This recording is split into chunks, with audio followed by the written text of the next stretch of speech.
चप्पे चप्पे पे द्रोण, हर साख पर मनु। क्या साक्षात्कार यानी इंटरव्यू एक जनेऊ लीला है जिसमें बहुजन छात्रों और विद्यार्थियों के हितों की अनदेखी या कहिए तो हल्के से गला दबाने का प्रयास होता है। आभासी दुनिया के मेरे दोस्तों, रतन लाल बोल रहा हूं।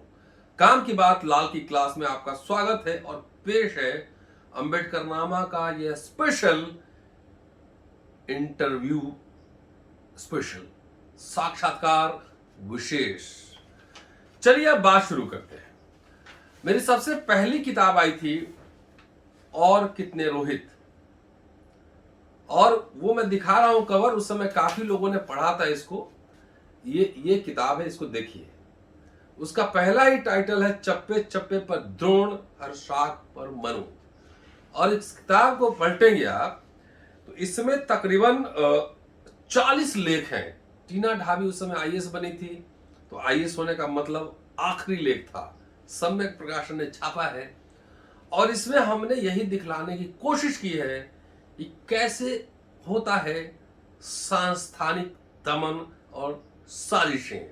पढ़िएगा, मजा आएगा।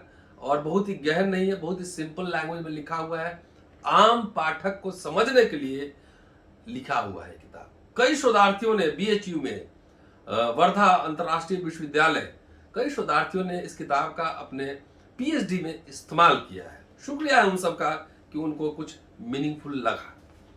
अब आज जो हम बात करने जा रहे हैं कि मेरिट की लीला क्या होती है, और सबसे पहले मैं बात शुरू कर रहा हूं अपने ही कहानी से। ये खेल समझिए कि मैं बिहार से हिंदी माध्यम में पढ़ के दिल्ली आया, अंग्रेजी नहीं जानता था। यहां पे अंग्रेजी हमने एज ए ऑफिशियल लैंग्वेज मैंने सीखा, उसको धीरे धीरे पढ़ना शुरू किया। पढ़ते पढ़ते बड़े बड़े हिस्टोरियंस के साथ, बड़े बड़े लोगों के साथ हमने काम किया, और उस दौरान जातीय उत्पीड़न और जातीय दमन के खिलाफ मेरी लड़ाई जारी रही। शायद पहला एट्रोसिटीज एक्ट में केस दिल्ली विश्वविद्यालय में मैंने ही दर्ज करवाया था 1998। मॉरिस नगर पुलिस स्टेशन में बहुत हंगामा हुआ था विश्वविद्यालय में। कहने का मतलब लुआब ये है, सारी विस्तार से नहीं जाऊंगा। 24 साल से पढ़ा रहा हूं, 6 साल छात्र रहा, इनसे मुकदमा भी लड़ रहा हूं। अभी भी हाई कोर्ट में एक मुकदमा लंबित है, सुप्रीम कोर्ट से भी लड़ रहा हूं। मुझे तंग करने के लिए कई तरह की साजिशें होती है, झूठ मूठे केस में फंसाए जाते हैं। कुछ नहीं है तो गाड़ी का पंक्चर कर दो, इस तरह की भी साजिशें होती है, बच्चों जैसी बात। मैं एक्टिविस्ट भी हूं। लगातार आप मुझे भारत के तमाम कोनों में आप देखते होंगे कि मैं जाकर बात करता हूं। इसी दौरान 15 से लेकर 20 तक मैंने कुल 10 किताबें छापी हैं। 3 लिखा है हमने, जिसमें पहला ये है, दूसरा है वंचित भारत, जो सेमी एकेडमिक कह सकते हैं। उसमें आधा किताब वैचारिक विमर्श पे है, जिसमें फुटनोट रेफरेंस के साथ लेख लिखे गए हैं, और आधा जो है वही जनेऊ लीला का दिनों दिन जो होता है उस पर चर्चा की गई है। और सबसे जो मेरा एकेडमिक वर्क है वो Kashi Prasad Jayaswal, the making of a nationalist historian. 3 हमने लिखा, 6 हमने एडिट किया। 6 किताब, 4 उसमें से काशी प्रसाद जायसवाल, 5 किताबें काशी प्रसाद जायसवाल से ही संबंधित है, 1 किताब शरद यादव के संसदीय भाषण पे। तो लेजेंडरी, जो लिविंग लेजेंड जिसको कह सकते हैं, अरुंधति रॉय, उनकी किताब the doctor and the saint, उसका हमने अनुवाद किया। प्रेस में अभी 2 किताबें हैं और 4-5 किताबों पे योजना अभी बन रही। 13 रिसर्च पब्लिकेशंस हैं, कई दर्जन अखबार में लेख हैं। अंबेडकर नामा आपके सामने है। उसके बावजूद दिल्ली विश्वविद्यालय के वाइस चांसलर, प्रोफेसर, प्रिंसिपल से पूछिए कि क्या मैं मेरिटोरियस हूं, जवाब ना में मिलेगा। जितने बड़े बड़े प्रोफेसर हैं यहाँ पे दिल्ली यूनिवर्सिटी में, और हेड ऑफ द डिपार्टमेंट्स हैं, आप प्रिंसिपल्स हैं, और जो प्रोफेसर बनाए गए हैं, अभी एक खुली चुनौती है कि अपना बायोडाटा, अपना राइटिंग्स पब्लिक में लेकर आइए। हम भी लेकर आते हैं, देखते हैं कि 5 साल में आपने कितने मुकदमे लड़े, कितनी लड़ाइयां आपने लड़ी, कितना आपको तंग किया गया और क्या आपने प्रोड्यूस किया। तो मेरिट बनता नहीं है, अपने आप नेचुरल कुछ नहीं होता है। Merit is socially culturally constructed. तभी मैं दिल्ली विश्वविद्यालय के हिंदू कॉलेज में पढ़ाते हुए मेरे नंबर काट लिए जाते हैं। दिलचस्प है। दिल्ली यूनिवर्सिटी में बहुत सारे प्रोफेसर बनते हैं एक पैराग्राफ का आर्टिकल लिखकर, पोस्टर कंपटीशन करके बनते हैं, प्रिंसिपल बनाए जाते हैं, पोस्टर कुंजी लिखते हैं। मेरी कोई किताब कुंजी और टेक्स्ट बुक नहीं है, सब रिसर्च बुक है, कुंजी लिखते हैं। तो ये है जनेऊ लीला। मेरे नंबर काटे जाएंगे, कटेंगे, मैं जानता हूं, क्योंकि सत्ता के शीर्ष पर जो बैठे हुए हैं उनको जाति से ज्यादा कुछ समझ में नहीं आता है, ये यथार्थ है। और जातीय उत्पीड़न और भेदभाव और नंबर कटवा, द्रोण, वो कोई आपको प्रेस कॉन्फ्रेंस करके या मेमोरेंडम देके या पब्लिक नोटिस देके आपके साथ भेदभाव नहीं करता है। उसके जहन में होता है कि कौन कौन जाता है, किसको कितना तंग करना है और किसको कितना फेवर करना है, किसको कितना उठाना है। तो ये खेल समझिए। आज चर्चा है यूपीएससी पे। यूपीएससी आखिर कौन सी लीला कर रहा है। यूपीएससी पे लगातार एक दबाव बन रहा है और यूपीएससी हेरा फेरी कर रहा है, बेईमानी कर रहा है, एससी एसटी ओबीसी छात्रों के साथ बेईमानी कर रहा है। और एक अध्ययन हुआ था 2014 के रिजल्ट का कि इंटरव्यू में क्या क्या होता है। तो उसका जो अध्ययन है जरा देखिए कि एवरेज इंटरव्यू में जो मार्क्स मिलते हैं तो अनरिजर्व कैटेगरी, जनरल कैटेगरी नहीं है, अनरिजर्व कैटेगरी में एवरेज है 177.36 मार्क्स। ओबीसी कैटेगरी उनके लिए है 170.70 marks. SC category 167.11, ST category 170.07। इसका अगर अध्ययन करेंगे तो आपको एक पैटर्न दिखेगा। इन सारे कैटेगरीज का रिटन मार्क्स का एनालिसिस करेंगे तो आप और दंग रह जाएंगे। ये पूरा पीएचडी कोई व्यक्ति इसमें कर सकता है यूपीएससी का। और सिर्फ यूपीएससी का सवाल नहीं, हर जगह धांधली होती है, इंटरव्यू होता है। इसलिए अम्बेडकरनामा मांग करता है कि किसी भी इंटरव्यू का लाइव टेलीकास्ट किया जाए। अपने बच्चों से गोवा के स्पेलिंग और बहुजन लोगों से चेकोस्लोवाकिया के स्पेलिंग नहीं चलेगा, ये धांधली है। तो चलिए बहरहाल आगे बढ़ते हैं कि अब यूपीएससी में इस साल का जो रिजल्ट आया है उसमें शुभम कुमार कुशवाहा है, उन्होंने टॉप किया है। और दिलीप मंडल, सुभाष चंद्र कुशवाहा लगातार समीक्षा कर रहे हैं, लिखने की कोशिश कर रहे हैं, समझने की कोशिश कर रहे हैं। उस पर चर्चा करूंगा कि उन्होंने क्या क्या लिखा और क्या मायने हैं उसके लिखने के। उसके बाद डिक्की के जो फाउंडर प्रेसिडेंट हैं कामले साहब, मिलिंद कामले, उन्होंने एक रिसर्च करवाया है, रिपोर्ट सरकार को सौंपा है और जिसकी खबर द प्रिंट ने छापी है, उस पर जाऊंगा। उसके बाद थोड़ा सा एनालिसिस करके, इसलिए पूरा सुनना है। इस सवाल आप जो है मोबाइल का डेटा मत बचाइए, पूरा सुनिए, इसलिए कि आपके बच्चों के भविष्य का सवाल है।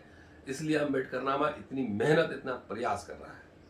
अब यूपीएससी का रिजल्ट आ चुका है, शुभम कुमार कुशवाहा टॉप कर चुके हैं और उसमें बहुत सारा खेला हुआ है यूपीएससी में। मैंने वीडियो बनाया था, दिलीप मंडल जी का वीडियो भी डाला था। अब क्या खेला है, चलिए कि इंटरव्यू में बहुजन छात्रों को कम नंबर दिए जाते हैं। यूपीएससी के इंटरव्यू में, वैसे सारे इंटरव्यू में होते हैं, लेकिन यूपीएससी सबसे बड़ी देश की संस्था है, इसलिए वो कटघरे में आज खड़ा है। नंबर कम दिए जाते हैं, एससी एसटी ओबीसी को दिया जाता है जिससे कि वो जनरल में न चला जाए।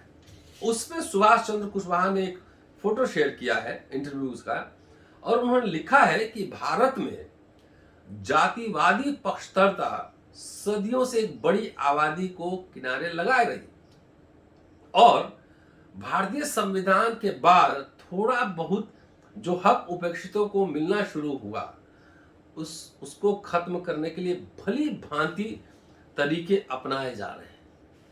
साक्षात्कार मतलब इंटरव्यू का मसला वैसा ही है, इंटरव्यू का मसला वैसा ही तरीका है। बात केंद्रीय लोक सेवा आयोग के 10 अभ्यर्थियों के लिए उन्होंने एग्जाम्पल दिया है। टॉप 10 कैंडिडेट क्या कह रहे हैं। नंबर 1 पर जो शुभम कुमार हैं ओबीसी वर्ग के हैं। उन्हें लिखित परीक्षा में 878 अंक मिले, मगर साक्षात्कार में 176 अंक दिए गए। वहीं पर नंबर 2 पर जागृति अवस्थी को लिखित परीक्षा में 859 अंक मिले, लेकिन साक्षात्कार में उन्हें 215 अंक दिए गए। नंबर 2 पर जागृति अवस्थी हैं, उनको लिखित परीक्षा में 859 अंक मिले, जबकि इंटरव्यू में 193 अंक दिए। अंकित जैन को लिखित परीक्षा में 839 और इंटरव्यू में 212 नंबर दी गई। 212 नंबर की कृपा हुई, मगर टॉप 5वें रैंक में ममता यादव, हमारे हिंदू कॉलेज के ही फिजिक्स की स्टूडेंट रही, ममता यादव को लिखित परीक्षा में 855 अंक मिले, लेकिन इंटरव्यू में 187 दिया गया। यह है साक्षात्कार का खेल। इस देश में साक्षात्कार खुलेआम बेईमानी करने का अड्डा बना है।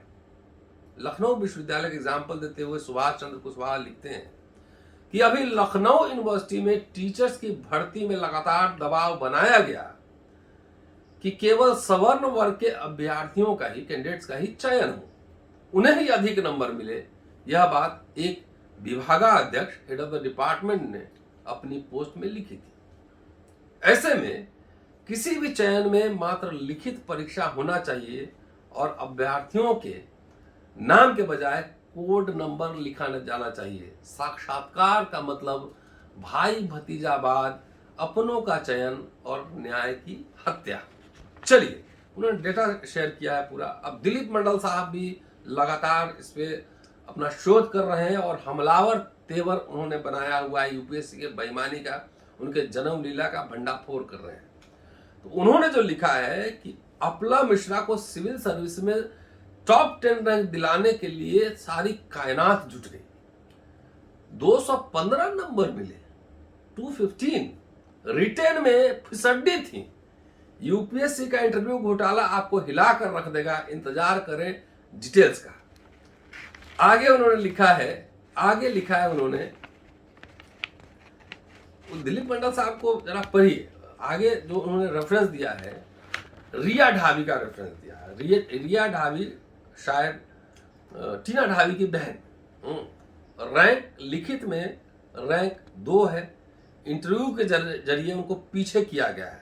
उनको इंटरव्यू में सिर्फ 162 नंबर मिले हैं।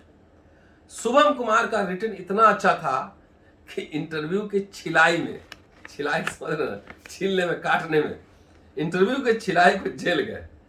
टॉपर्स का लिस्ट देखिए, इंटरव्यू में 200 नंबर से ज्यादा पाने वाले सभी सवर्ण हैं। सभी सवर्णों को दिया गया 200 से ज्यादा नंबर। आगे दिलीप मंडल कमेंट करते हैं, पूरा उनके वॉल पे जाके देखिए, डेटा दिया हुआ है कि लिख कर रख लीजिए कि अगले साल से यूपीएससी इंटरव्यू के नंबर अलग से जारी नहीं करेगा, सब गोपनीय हो जाएगा। वैसे ही जैसे रिजर्व लिस्ट गोपनीय हो गई, लोग अफसर बनते हैं, लिस्ट में नाम नहीं होता है। अब आता हूं मैं, यह है मामला, मिलिंद कांबले ने कोई रिसर्च करवाया है रिप्रेजेंटेशन को लेकर। उस पर उन्होंने द प्रिंट को एक इंटरव्यू दिया है और बहुत दिलचस्प है और उसको सुना जाना चाहिए पूरा। और मैं रिपोर्ट मंगवाने की कोशिश कर रहा हूं दिलीप मंडल साहब को, कांबले साहब को, मिलिंद कांबले साहब को एक दिन अम्बेडकरनामा पर भी इनवाइट मैं करूंगा। तो जो रिपोर्ट आया है, वो जो छपा है, उसके बारे में आपसे बात करने जा रहा हूं।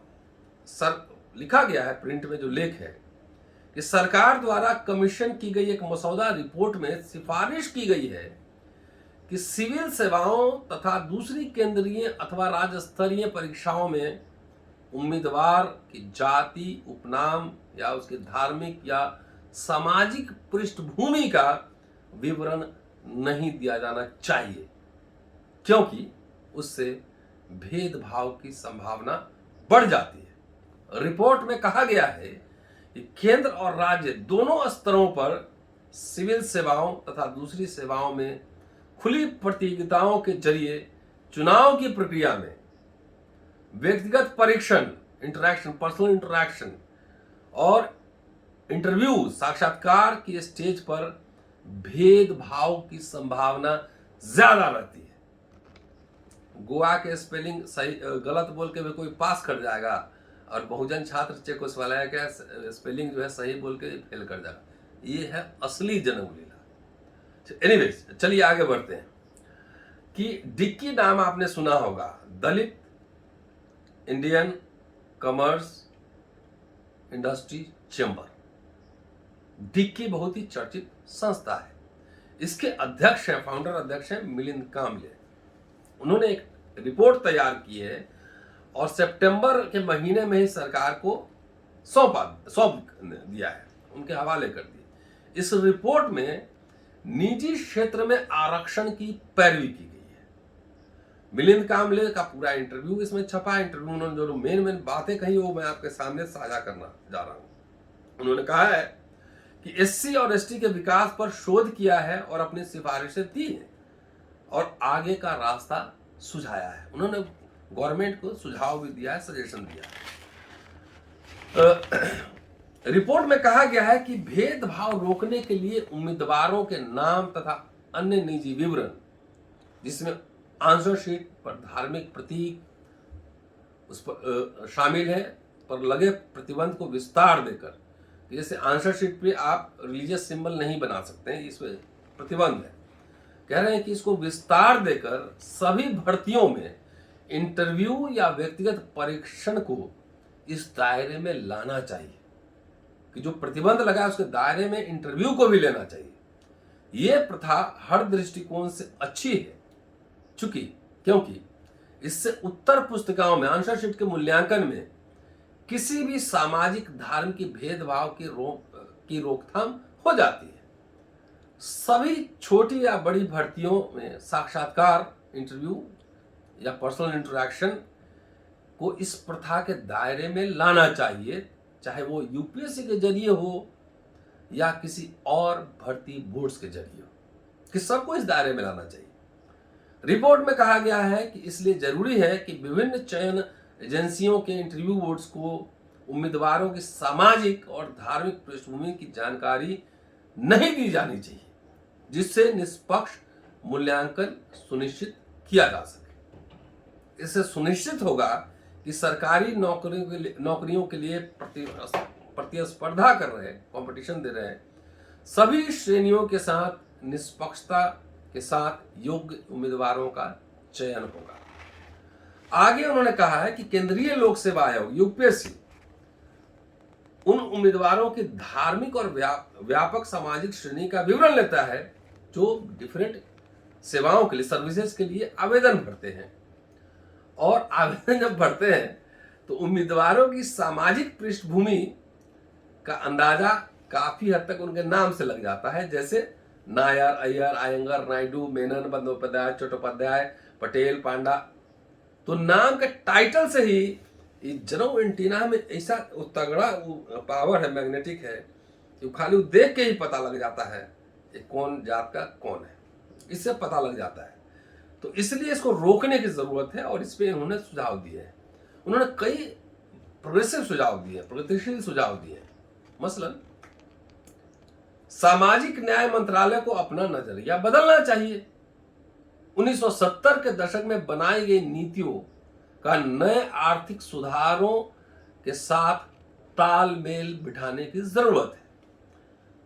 आगे उन्होंने कहा कांबले साहब ने कि हमें डैशबोर्ड, जैसे यूट्यूब का डैशबोर्ड रहता, डैशबोर्ड जैसा बनना चाहिए।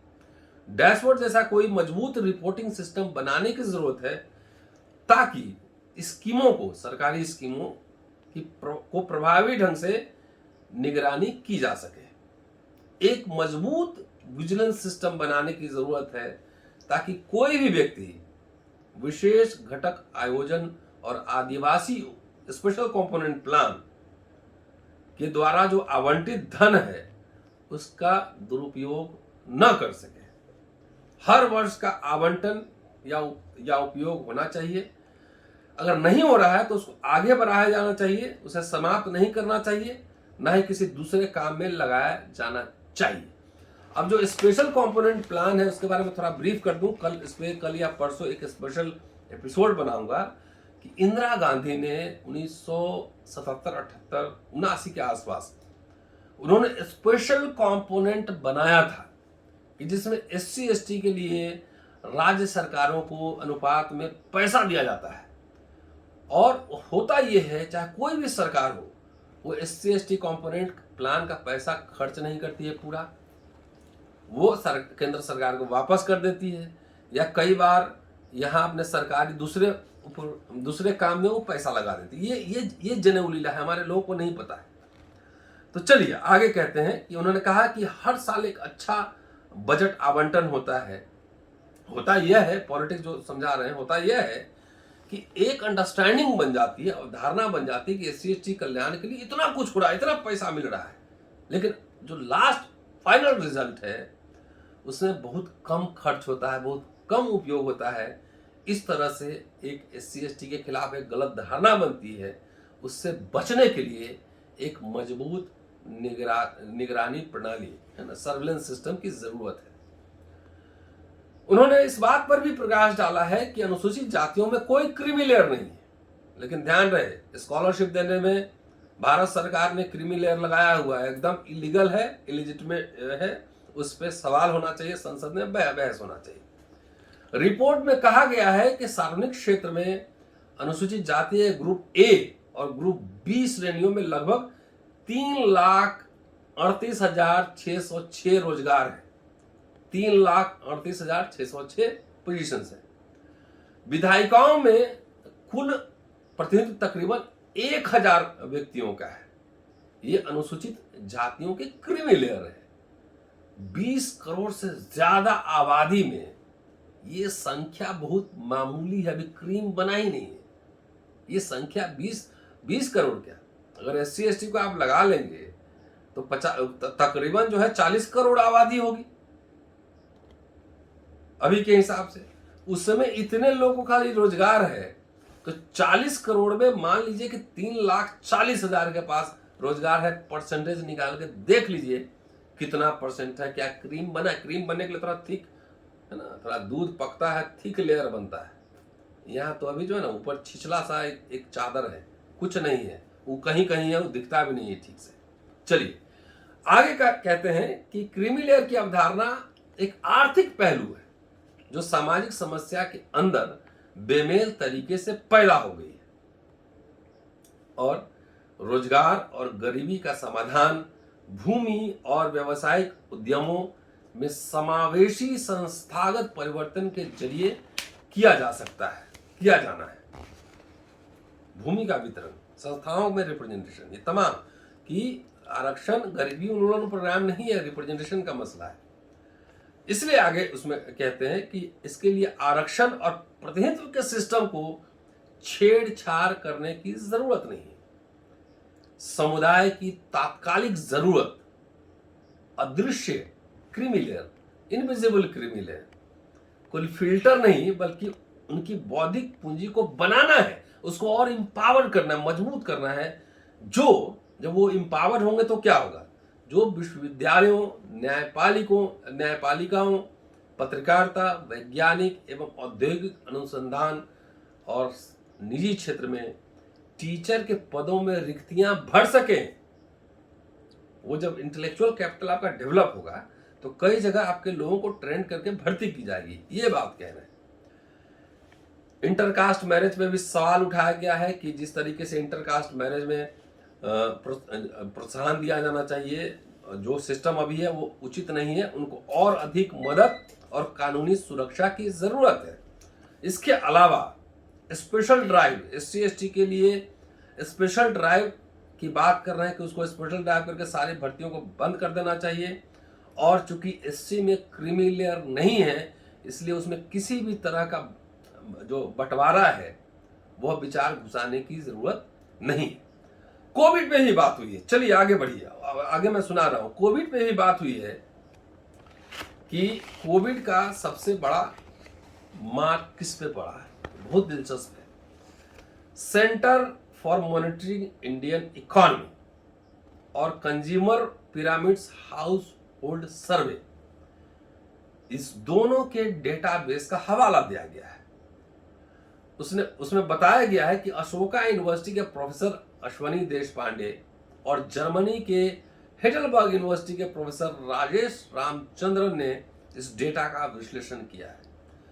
और जो फाइंडिंग्स है, जो कंक्लूजन आ रहा है, उसमें कहा गया है कि अनुसूचित जातियां सबसे अंत में हायर की जाती हैं। जब कोई नहीं मिलता है तो भाई शेड्यूल कास्ट कोई बुला लो, काम पे लगा लो। अनुसूचित जातियां सबसे अंत में हायर की जाती हैं और सबसे पहले हटाई जाती हैं। कोविड के संदर्भ में जो आंकड़े हैं दिलचस्प, चौंकाने वाले हैं। कहा गया है कि महामारी के दौरान सभी सामाजिक मुद्दों के बीच अनुसूचित जातियां सबसे बुरी तरह प्रभावित थी, जिसके बाद अनुसूचित जनजातियां, शेड्यूल ट्राइब और ओबीसी का नंबर था। मतलब हायरार्की देखेंगे कि कोविड में कौन ज्यादा प्रभावित था। सबसे पहले शेड्यूल कास्ट, फिर शेड्यूल ट्राइब, फिर ओबीसी। जहां ऊंची जातियों में रोजगार का नुकसान 7% था, वहीं एससी के लिए 20%, एसटी के लिए 15% और ओबीसी के लिए 14%। यह है आंकड़ा ओरिजिनल।